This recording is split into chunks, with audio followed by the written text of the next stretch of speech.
లోక్సభ ఎన్నికల లబ్ధి పొందేందుకే కాంగ్రెస్ బీఆర్ఎస్ నాటకాలు ఆడుతున్నాయని ముఖ్యమంత్రి రేవంత్ రెడ్డి బృందం మేడిగడ్డకు వెళితే మాజీ సీఎం కేసీఆర్ కృష్ణా జలాల వివాదంపై నల్గొండలో సభ పెట్టారని కేంద్ర మంత్రి బీజేపీ రాష్ట్ర అధ్యక్షుడు కిషన్ రెడ్డి విమర్శించారు.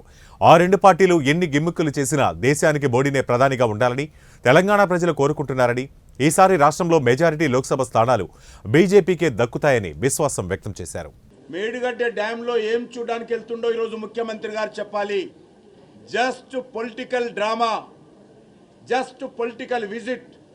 ఈ రాష్ట్ర ప్రభుత్వం యొక్క మేడిగడ్డ విజిట్ ఏదైతే ఉన్నదో ఎమ్మెల్యేదంతా కూడా రాజకీయ లబ్ధి పొందేందుకోసమే వెళ్తున్నారు తప్ప కాంగ్రెస్ పార్టీకి కానీ కాంగ్రెస్ ముఖ్యమంత్రి రేవంత్ రెడ్డికి కానీ మేడిగడ్డ డ్యాం విషయంలో కావచ్చు, కాళేశ్వరం విషయంలో కావచ్చు, సమగ్రమైనటువంటి దర్యాప్తు జరిపేటువంటి చిత్తశుద్ధి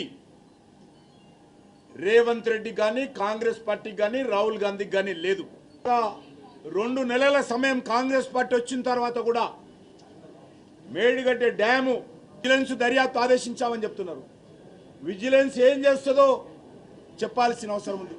మేడిగడ్డ డ్యామేజ్ వ్యవహారంలో పొలిటికల్ మైలేజ్, రాజకీయ లబ్ధి తీసుకోవడం కోసం మాత్రమే ప్రయత్నం చేస్తుంది తప్ప వీళ్లకు చిత్తశుద్ధి లేదు.